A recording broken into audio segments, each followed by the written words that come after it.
ہر انسان کے پاس دو چوائسیز ہوتی ہیں، یا تو وہ اس دنیا کو انجوائے کرے یا اس دنیا کو بہتر کرے۔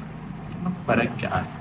اگر آپ اس دنیا میں رہ کر انجوائے کریں گے تو آپ کو کوئی مسئلہ نہیں ہے، آپ کو ہر فیسلٹیز موجود ہیں، آپ کسی بھی ڈپارٹمنٹس میں ہیں، اگر آپ انجوائے کرنا چاہتے ہیں تو کوئی ایشو نہیں ہے، آپ کے لیے کوئی مسائل نہیں ہے، آپ بہت بہتر طریقے سے زندگی گزار سکتے ہیں اور لوگ بھی آپ کے آس پاس ہوں گے اور آپ کی تعریف کریں گے۔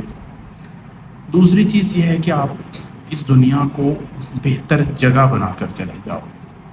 اس کے اندر مشکلات یہ ہیں کہ لوگ آپ کے مخالف ہو جائیں گے، مشکلات آئیں گی لائف میں، یہ جو سوسائٹی کے اندر ڈفرینٹ طرح کے آپ کے اوپر کرٹیسزم ہوں گے۔ تو چوائس آپ کی ہے کہ آپ اس دنیا کو بہتر بنانا چاہتے ہو یا اس دنیا میں رہ کر اس کو انجوائے کرنا چاہتے ہو۔